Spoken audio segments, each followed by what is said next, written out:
Hello friends, welcome to college world. আশা করি সবাই ভালো আছেন। ছোট্ট একটি ভিডিও আজকে আপনাদের সাথে শেয়ার করছি। আশা করছি শুরু থেকে শেষ পর্যন্ত দেখবেন। এখন আমারও এমন হয়েছে, আপনাদের সাথে কিছু শেয়ার করতে পারলে আমার ভীষণ ভালো লাগে। ভিডিওটি ভালো লাগলে একটা লাইক কমেন্ট করে দিবেন, আর বেশি ভালো লাগলে একটা শেয়ার দিয়ে দিবেন।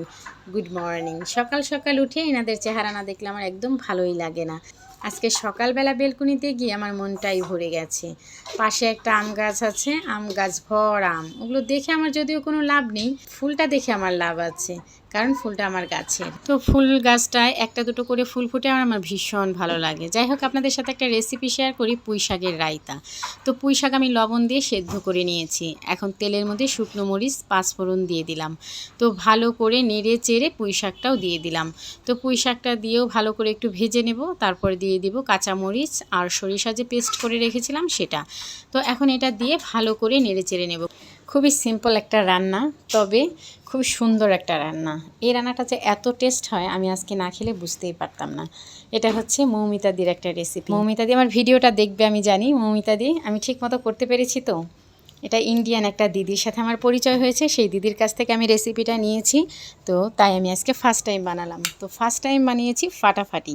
এতটা সুন্দর হয়েছে খেতে, আমার মনটাই ভরে গেছে যে আসলে বিভিন্নভাবে বিভিন্ন জিনিস যদি তৈরি করে খাওয়া যায় আসলে অনেক মজা লাগে। যাই হোক দিদি, তোমার কাছ থেকে আরও নতুন নতুন রেসিপি জানতে চাই, শিখতে চাই। তো খুবই ভালো লেগেছে, আর তোমাকে অসংখ্য ধন্যবাদ। আলু পুঁই ডাঁটা সরষে বাটা দিয়ে আমি মাছের তরকারি রান্না করেছি। এই রান্নাটাও ভীষণ মজা হয়েছিল। সরিষা বাটা দিয়ে যে কোনো মাছ রান্না করলে কিন্তু ভালো লাগে। আর মাছ, বোয়াল মাছ বলেন, তারপরে হচ্ছে ইলিশ মাছ, যে কোনো মাছ রান্না করলেই ভালো লাগে। তো বোয়াল মাছ যদি এভাবে রান্না করেন খুবই ভালো লাগবে। ভিডিও এডিট করতে বসলে আমার একটা কথা সবসময় মনে পড়ে, যে আমি এটা সঠিক টাইমে ছাড়তে পারবো কি না।